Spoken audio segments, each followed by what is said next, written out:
80% of falls in the home occur in the bathroom. Don't put yourself or a loved one at risk. There's a safe bathing system for everyone's budget. Enjoy a bathing experience that combines safety, comfort, and excellence. If assisted living is not for you, a BCI walk-in tub may well be the answer, giving you the safety and freedom to live independently. A BCI walk-in tub is the most affordable and comfortable walk-in tub in the market today. With our dual drain technology, your tub will drain quickly, and for those that still like the feature of a shower, our two-way bliss gives you both a handheld and overhead shower head.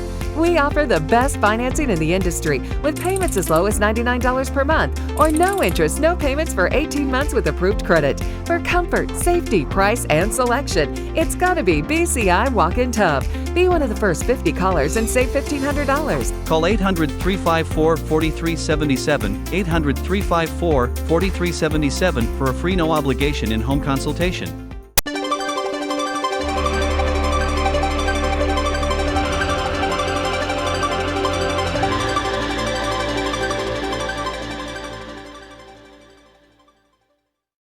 The Turnpike Sports Book Report is brought to you by BorgataSports.com. Your favorite casino is now your favorite sports book. Available anywhere in New Jersey, BorgataSports.com. Sign up at BorgataSports.com using our promo code PIKE, that's P-I-K-E. Make your first wager of $20 or more and you'll get $100 in free bets. That's $100 in free bets when your first wager on Borgata Sports is $20 or more. Get into the action with BorgataSports.com. Must be 21 years or older and in New Jersey to place a bet. Terms and conditions apply. Gambling problem? Call 1-800-GAMBLER. And welcome to another edition of the Turnpike Sports Book Report. I'm Doug Weischadle here with Dave Weischadle. We're here to give you a whip-around look at some of the news stories that occurred in the sports betting industry over the past week. The email address to reach us is info@turnpikesportsradio.com. Send your press releases there. You can also follow the show on Twitter and Facebook at Turnpike Sports and on Instagram at Turnpike Sports Radio. This week, we've got our usual assortment of our state and national reports. We've actually got the final August numbers to go through. We did a little bit last week about the final numbers for the month of August because Arizona reported. I was going to say, is Arizona finally got with the program? They reported them last week. And they we reported went through a little August. bit. Okay. So, all right. Also, we have reports coming out of Nevada, New Hampshire, Louisiana, Kansas, and, of course, New York State. Yes. Over in our deals report, we've got 2 deals involving Sport Radar, as well as 2 deals coming out of Canada to hit. Didn't we have something with Sports Radar last week or something? Boy, Sports Radar has been busy. Sport Radar is always busy, especially always during busy. the sports seasons here. In our industry update segment, we've got a newly regulated sport to talk about coming out of Nevada. I heard about this. This is an interesting one. And also we have a situation going on with the Apple Music platform and some gambling ads. Yes. There's some movement on that story right there, as well as a few launches to talk about. And as always, we'll finish up with our legislative roundup, where we're going to be hearing stories from Washington, D.C. We've got Maryland stories to talk about. As a matter of fact, as we're taping this, the Maryland Gaming Commission, or the Sports Wagering, whatever their application review committee. Wait. Is that SWAC? No, that's Tennessee. Okay, I thought that was SWAC. I think they're both SWARC. SWARC. I think they're both God, SWARC. I got it wrong. I think they're both It's not SWARC. SWAC, it's As SWARC. I'm thinking about it, I think they both are SWARC. SWARC, yeah. And also we've SWAC. got news coming out of Massachusetts and also Nebraska. Oh, Nebraska. Regarding sports betting. What's going on with Nebraska? Well, you'll find out I guess later I'll when find you tune out. in. Yeah. Let's head on over to some numbers. As I said at the top of the show, we've got the final August sports betting report to discuss. And again, like I said, we had talked a little bit about these final numbers last week because both Illinois and Arizona had reported their numbers for the month of August, and we really didn't have a chance to go through a lot of the individual aspects of the month of August in terms of the top 10, as well as even the month itself in the numbers. Going with the final August sports betting report, we had a handle of $4.9 billion in sports betting handle, just under 5. We had a couple months of $5 billion. This looks like it broke the streak. Okay. All right. Gross gaming revenue. See, that's surprising. I thought it would be going up throughout the summer. I think you'll see September kind of setting. Some Yeah, I'm new expecting a standards big here. bounce back month in September, but yeah, I'm But a we'll little find that surprised. out in November when Okay. Arizona and Illinois decide Yeah. to report. Gross gaming revenue of $507 million. Adjusted gaming revenue for those states that are still removing promos and deductions, which, by the way, are becoming fewer and fewer. Mm-hmm. About $468 million. Taxes of $108 million. And a nationwide hold of about 10.3%. Okay. I think we're seeing here in September that the national hold is over 10%. I know a lot of the states reporting their September numbers are over 10, 12, 13% in some instances. It's very interesting about the hold. Chris Altruda from USBets.com and Great follow. SportsHandle.com have been really hitting the holds and stuff like that across the country. It's been really interesting. Yes. Very, very interesting. So it bears watching to see exactly where the hold for September finally falls. I think you're seeing a lot of parlay wagering affect that. Yeah. I mean, parlay wagering is becoming one of the most popular pastimes of the United States. Yep, they don't build your bankroll, they build sports books. So be careful with your parlay betting. And top 10 for August. I say that, but yes. I do a parlay. I did parlay Everyone last does night and parlays. stuff like that. So everyone does, and it didn't parlays. work out well for me. Well, there you go. So let me be a lesson to you. You're part of that 13% hold there. Yep. Top 10 for August. New York was number one as usual. Since New York launched, they've been number one. Can we just assume that New York is going to be number one in every category? Maybe. Maybe. Until California jumps on board with sports betting. I don't know. New York is gonna I be can't number say that because you don't know about revenue and taxes yet either. Well, Illinois was number two, as we talked about last week. Yes. They finally beat New Jersey by about $20 Yep, million. they jumped over New Jersey. Jersey was third. Let's see what happens during the fall. Yep. I'd be curious to see how the football season, the baseball season, the hockey and basketball shake out. Rounding out the top five was Nevada, followed by Pennsylvania.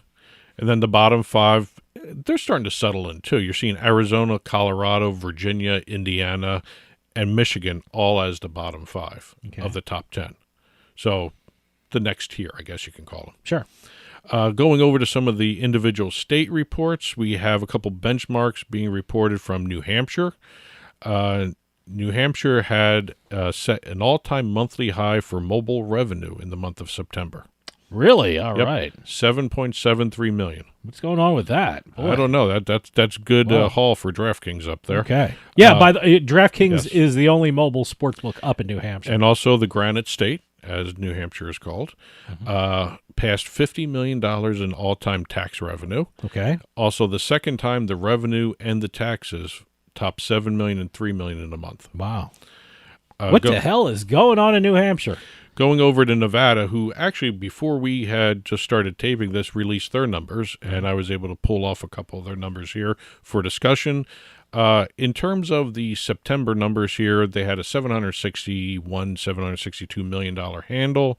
$492 million of that was mobile. Okay. So they're hitting around maybe 65% mobile percent is mobile now. Revenue $70 million. Again, $27.75 million in terms of mobile revenue. Benchmarks to hit. They had all-time handle past $26.5 billion. Okay. This is post-PASPA. Sure. Because they're like astronomical if you go back their entire history. Late 50s or something? I don't know. I don't know. What actual number is $26.735 billion. Okay. For all time since PASPA was repealed. And their tax revenue post-PASPA passed the $100 million mark, $102.9 million to be exact. Okay. Over in Louisiana, which has also just completed its first year of sports betting, as a matter of fact. By the way, I don't know if you're going to have this. I shouldn't say the that. Lake They're Charles. They are not full. They haven't gone through their first year yet. So no, they haven't gone through. Another month or two they will. But they have a new casino opening up. They too. will be, and we will actually. We're going to hit that. Okay, the Horseshoe. Yeah. Yep. All time, and year to date, which are basically the same numbers. $1.5 billion in handle. Okay. Louisiana. We talked about Kansas a little bit last week. Kansas is the first state 1 month anniversary. Yes. Yeah. As a matter of fact, Kansas is the first state to launch since Louisiana launched in November of 2021. Really? Wow, Yeah. boy, there was a lot. There are a lot of legalizations. Okay, no a launches lot of yet. legalizations. Not no one pulled the trigger yet. Yeah. Okay, Now, but we talked about the numbers that's a long before. time 100 between launches. It is, yeah. So- It's kind of slowed down a little bit. But again, we talked about the handle last week was $160 million, $160.5 million in handle, and revenue of $22 million, and only taxes of only $129,000. They had a huge promo deficit. Okay. The one note I saw regarding Kansas, and this leads me to go tie it into the state of Massachusetts a little bit. DraftKings, the first month in Kansas, took a huge lead over everybody in terms of handle. Their handle was $74 million mobile in Kansas in the first month. Let me finish. Okay, all right. The next closest is FanDuel at $35 million. That's a huge gap right there. It is so important for someone to jump out first. I mean, Yes. I remember in New Jersey when they first started sports betting, DraftKings was the king because they were first. They came out first. They launched first, and they were number one for months and months and months. Well, that's why DraftKings made the request to the Gaming Commission to reconsider. DraftKings made the request to the Mass Gaming Commission to reconsider the quote unquote aggressive timeline. Yeah, they want retail and mobile to start launch at once, and I guess they're taking that issue up. I guess we'll see what happens. Rounding out the numbers segment today, New York. For the week ending October 23rd, we're talking about. Handle was up about $42 million from the previous week. Sure. $365 million versus $327 million or something of what it was. Give or take a couple $1 million there. The revenue went down. Okay. But the handle went up, so you're seeing a few things there. Everyone was betting against the Yankees. That's Probably. the only one the way they're going to win. So, well, in terms of revenue, they passed the $700 million mark. Okay. And really, a couple other notes. DraftKings, 4 straight weeks of at least $100 million in handle. FanDuel, 8 straight weeks of at least $100 million in handle. Wow. The big 4 that everyone's referring to, DraftKings, FanDuel, BetMGM, Caesars, still about 94% of the market. Yeah. And FanDuel rules up there, Yes. right? I mean, Yes. FanDuel is number one in New York. Yes. And, I don't think that's going to change anytime soon. You may see DraftKings catch up to them or at least get even with them, but I don't think you're going to see too many changes in the order of the 1, 2, 3, 4. Next week, it'll be interesting to see New York because they're only about maybe $50 million from $8 billion handle in the fiscal year, this current fiscal year, which began in April. Okay. So that's a huge milestone to pass within a couple of months.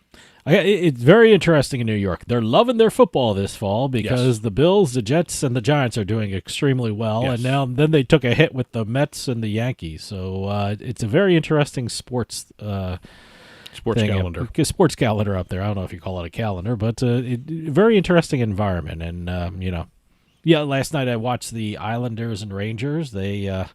That's the one bet I won. They went under 6. There you go. There wasn't going to be a lot of scoring in that game, but and the Knicks and the Nets aren't doing that well. So we'll see how that translates into bets and how well the sports books do with that. Well, let's head on over to our deals report.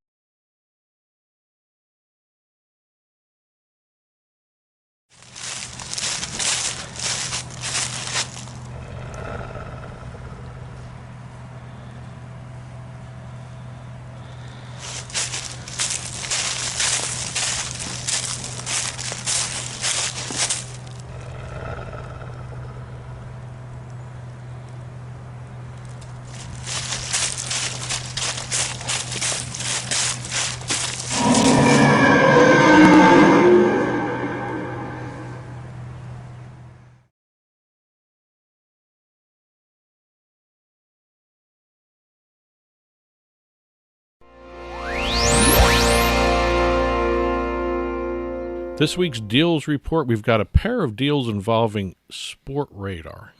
One is with FanDuel. FanDuel, because of this new deal with Sport Radar, has become the first North American sports betting operator to utilize Sport Radar's official NBA data following Sport Radar's deal with the NBA for the official data back in November of 2021. it's been almost a year since Sportradar has done this deal with the NBA, and FanDuel is the first one taking advantage of it almost a year later. Okay. I mean, I So don't know what the in the practicality, stretch was. what does that mean? More data. More data. More player tracking data. See, I like that. It's like I hope they start doing these betcasts. I love doing the betcasts. I mean, recently I just had an interview with the CEO of Simple Bet, and we talked about in-play betting. Chris Bevilacqua. We talked about in-play betting and micro markets, and they're doing something with the NBA pretty soon. So more data from the NBA means more betting, more in-play betting, more micro markets betting. I love it. Well, this deal will be about 10 years. Okay. That's going to start, and it's going to end the 2030-2031 season of the NBA. Okay. It's going to include a lot of new player data points coming out, which means it translates it for the customer. More player props. Good. More same-game parlays. Basically, anything that would give you more betting options, this data deal will do. Mm-hmm. And it's just very interesting to see all these different data deals. As a matter of fact, if you tune into Turnpike Sports later on in the week, you'll hear us discussing the secondary data deals. As a matter of fact, Yes. there was at least a couple secondary data deals that just happened last week, and we'll be talking about them in the show. By the way, if you ever work in the sports betting industry, whether you're a lawyer, accountant, business person, whatever, data deals. That's all you're going to hear about is data deals. Because you ain't getting integrity fees. That is such an important part of sports betting. And part of the data that Sportradar agreed to with the NBA includes player data deals for the NBA, the WNBA, and the G League. Oh, okay. So it runs the gamut of all different leagues. Again, I don't know exactly how far-reaching it will be for FanDuel, whether it's just going to be NBA or WNBA or however they're going to work it in, but you will see more and more player props, probably more in-play betting props, too. Yeah, I know. That's That's what I love about it. Depends on how the latency involved with the data. More deal. data points means more possibilities of in-play and micro market betting, and I love that.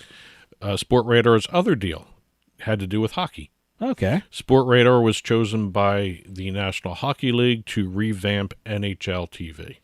Okay. Not the TV station, the app. Okay.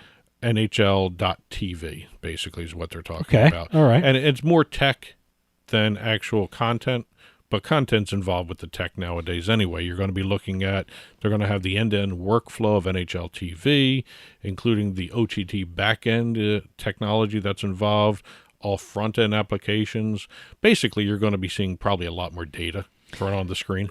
Let me ask you something. Last week, we were at, where were we? We were at the Tropicana in the Caesars Sportsbook. Yes. And on one of the screens, I think it was NHL TV, and it didn't have sound on, but I was assuming it was a betting show because of the name of it. It was like something net profit or net something or other. I forgot the name of it. I was like, oh my God, that's got to be a betting show. Why would you? It's very clever name. Well, obviously it's not that clever. I can't remember it, but it's I remember seeing it. Net profit or net value or net return, something net.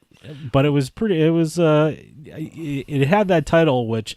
Yeah, I wonder if that's their betting show. Well, I remember seeing the show when we were there. I'll take a look at it. But again, I want to say it was a betting show because of the name. Yeah, I know. It just sounds like it would be. It just came across as almost just like a typical news show for the NHL. But again, we'll see. We'll see how much Sportradar impacts this, because I'm very curious to see how much more data you're going to see from the NHL TV network and also their app. Okay. A couple Canadian deals to hit real quick. The Saskatchewan Indian Gaming Authority announced a sponsorship agreement with the Saskatchewan Roughriders. That's the CFL team up in the province. The logo for Play Now will be embroidered on the team's jerseys for the season.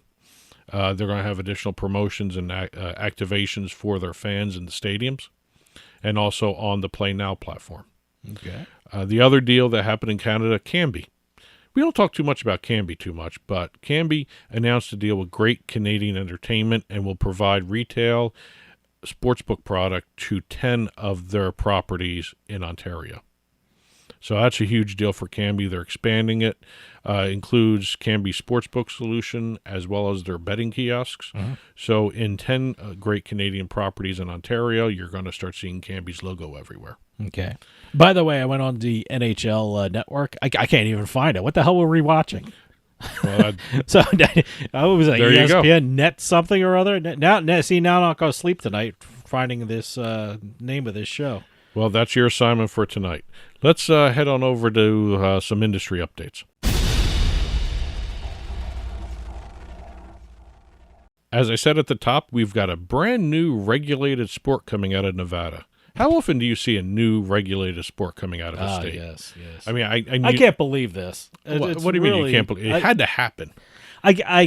Look, I mean, I shouldn't say anything. This 4th of July, I bet on a hot dog eating contest. So, I guess you can bet on anything now. But If anyone hasn't seen the news yet, Nevada has agreed to regulate slap fighting.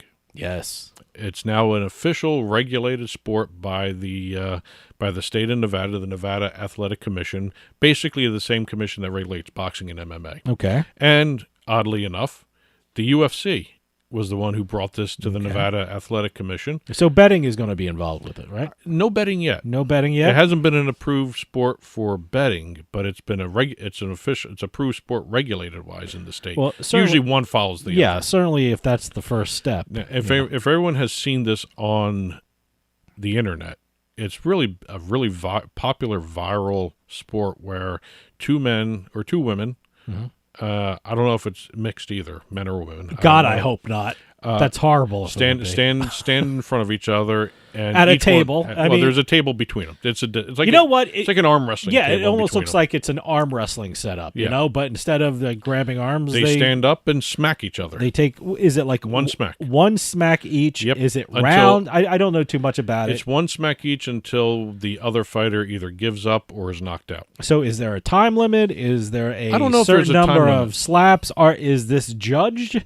You got a good Well, there's a slap out of referee. that There's a one. Well, referee. certainly there's a referee, so it doesn't get out of hand. Yes. So they could start slapping each other. Exactly. But I'm just curious how this is scored. I mean, I would assume I don't think there a are knockout points. is kind of rare. No, I've seen knockouts. Well, I've seen knockouts, but the reason why we see knockouts is because We they're don't know how many rare and more. they do the highlights of something. Yeah. I mean, We don't know how many times they've done this before I mean- before they got the knockout one. Each person gets 20 slaps. What I don't happens? think it's Is 20. someone judges, or how does this end? Well, it ends when it ends. Okay. The sport is now going to be, like I said, regulated. The UFC is going to be creating the Power Slap League, Okay. run by Dana White. Okay. And the first matches are going to take place sometime towards the end of 2022. They're going to Okay. be private, Now, but they're going to be streamed. Now, do they have a casino home for this? Is it going to be the Caesars all they or have the said, Harrah's? all or they have said is the first matches are going to take place behind closed doors.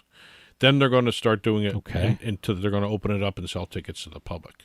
Okay. I have a feeling they're just going to test it out and then see how it goes. I'd be before very, very interested to see it. 'Cause like I said, I don't know how this is set up. I mean, are there judges? Are there rounds? I don't, that. Well, people are going to I'm not- find I'm out not- pretty quick. Yeah, I guess so. Over in Louisiana, we talked about this. Caesars Entertainment announced that the Horseshoe Lake Charles will be opening up December 12th. It sounds like it's going to be a great property. It's going to be 1,000 slot machines and table games.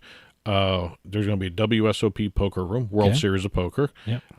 Caesar Sportsbook. As a matter of fact, I think in a couple of our segments in the past, whether it was a gaming report, Bet Flash, or whatever, we actually showed some pictures of these, and the renderings are beautiful. Okay. And I can't wait to actually see what this looks like in person. Yeah, what is that? December 12th. December right? 12th, they're going to have a ribbon cutting at noon on that day, and they're going to end the night with fireworks. Yeah, okay. Let's see. Now, I talked about this. I teased at the top of the segment. Apple. What was going on starting on October 28th? Apple was allowing gambling ads and gambling app ads to be displayed beneath other apps and other listings on their Apple Music, where they had Okay. other podcasts. Sure. And this was done without telling any of the podcast hosts that were having their podcast distributed there, and also other podcasts as well. Well, what I understand, I would assume their contracts don't, they don't give the right of first refusal to podcast hosts before Apple puts in before they put in with any the kind amount of ads. complaints they have received, because as it turns out, some of these gambling ads were not only done without the podcast host approval, they were placed near responsible gambling programs. And also children's educational programs. Okay, yeah, I can. It looked like they just threw them out to the rotation and what have you. They popped in. So after all the complaints, Apple has said that they are putting the pause on this portion of their advertising. Oh, that's the correct move. You got to put it on pause. And look, gambling ads. I don't know the workings of a podcasting company, right? I would assume that they can target their ads for certain podcasts, the appropriate podcasts for something like that. We'll see if they bring this back in a better form. Yeah, I think so. Yeah, I don't see a problem with the advert. I think the placement of the ads needed a little bit more scrutiny. Yeah, probably. The ads themselves aren't bad. Probably where they're placed would probably be a little questionable, but I'm sure they're going to fix it. Like I said, they have people working on these things night and day. And I don't know the ins and outs of how the programming affects where the ads go, but I'm sure they can fix it. Well, we'll see exactly where they go. I mean, even a simple questionnaire or a check box where the podcast host can opt out of it would have been sufficient at some point. A couple launches. Underdog Fantasy received a temporary license for sports betting in Colorado, and they plan to talk about TV advertisements. Well, man, that's for their fantasy, not for their sports betting. I've seen them constantly. Yeah, I've seen their fantasy sports ads in New Jersey or New York or Pennsylvania. I don't know where they were. I don't know what channel they were on. Well, they're launching an online sports betting product. Where's that at? They just got approval for Colorado. Okay. They also plan to launch in Ohio and Massachusetts whenever Massachusetts decides to launch. In Canada, esports betting service provider Odin.gg secured a license to become an official betting supplier in the province of Ontario, which means more esports data going to be available that's going to come from a licensed entity. Good. And also this follows their receiving a license in New Jersey to do the same thing. Great. Let's finish up the show with our legislative roundup.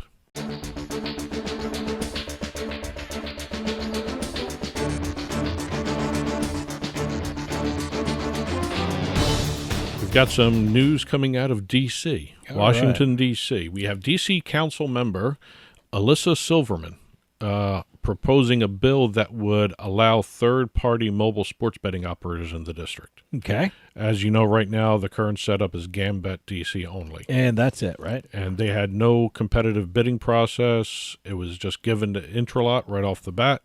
And while Intralot's performed satisfactorily in most instances, Super Bowl aside, it has not been well received by the population of DC. A lot of people do not like just having one option.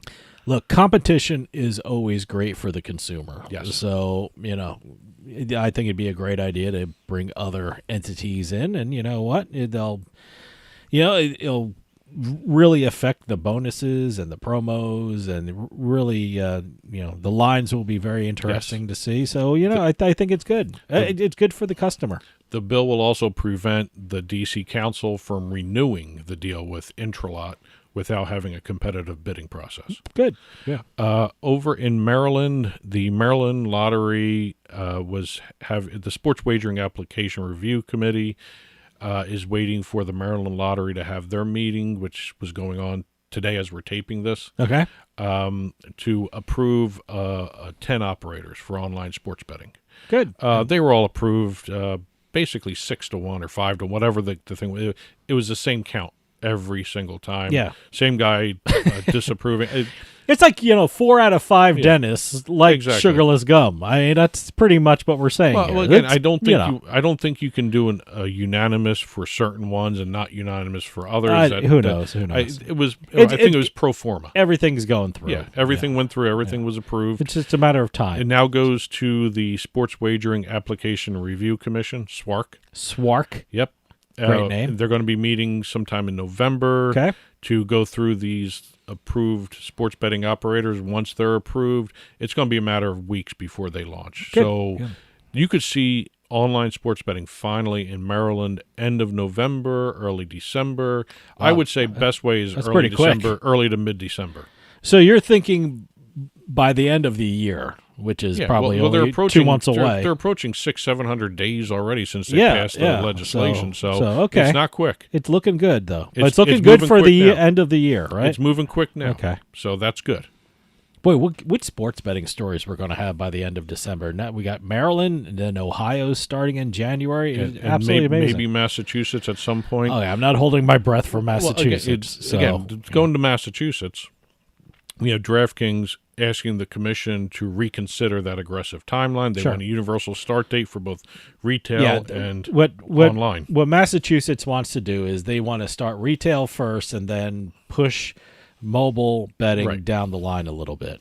Yeah, and DraftKings wants everything to start at once. And I understand that because DraftKings right now doesn't have a partner in terms of retail. Well, and look, that's Boston is DraftKings corporate headquarters. Yep. So that's their backyard. I mean, you're going to start sports betting without DraftKings? I mean, really? In Massachusetts? Really? Well, unfortunately, I don't think an MGM property or a Wynn property or Penn Entertainment property is going to partner with DraftKings. Maybe later. You say down the road. Those 3 companies because those companies are the 3 that have the 3 and only 3 casinos in Massachusetts, and they will have the 3 and only 3 retail books off the bat. I don't know about the tracks. That's what I was going to say. Do you think DraftKings will target one of the tracks? I think they have to. Yeah, I think they have to. So with the tracks. Well, there's actually. Hang on. I just saw this. See, I always thought there were 2 tracks. There are 3. There are 3. I didn't know.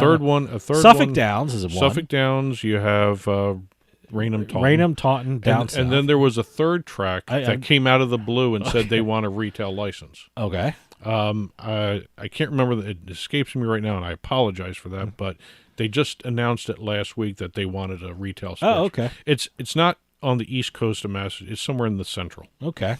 But yeah, we'll see. I can search it. It's actually probably buried deep in my notes somewhere.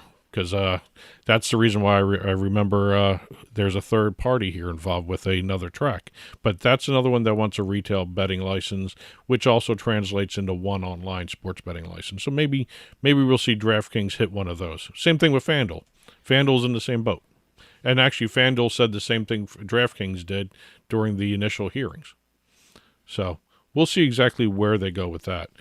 Let's finish up with Nebraska while you're looking that up. Yes, while I'm looking that up. But Nebraska, state regulators approved the latest set of sports betting rules to put the state very close to launching sports betting at racetracks. They're racinos. That's all Nebraska has is racinos. Basically, the rules are the person must have to place their sports bets in person at the racinos at the tracks, and also prohibits betting on the local teams when they are competing within the state. So that's basically the rules for Nebraska. Nothing really out of left field there. I mean, I'm still waiting to see another state bring in some crypto betting like Wyoming did. I don't think in that state they're going to be really embracing. So the rules are going to now go to the Attorney General's office and then go to the governor's office after that. So we'll see what happens. But that's it for this week's Turnpike Sports Book Report. Again, press releases, info@turnpikesportsradio.com. Follow us on @Turnpike Sports. That's Facebook and Twitter, @Turnpike Sports Radio on Instagram. So please I have keep not the press found the releases. third track. Oh, you'll yet. see it. It's in my I'll notes. It's probably- buried in my notes. And buried it'll in be in the notes. print version of the book report Okay. that I'm going to be putting up. And right there, head on over to the blog, turnpikesports.us, click on the blog button, and it will be in print version there. That's a reason to visit our blog. Yes. You know, the mysterious... I'm going to have to visit the blog to remember the name of it. The mysterious racetrack of Massachusetts. There you go. So there you go. And also, one last note coming out of Maryland, the sportsbook at the Washington Commanders FedEx Field near the field where the Commanders play could open by the end of the year. Interesting. Okay. That's it for this week. And that'll do it for us this week. We'll see you next time on the Turnpike.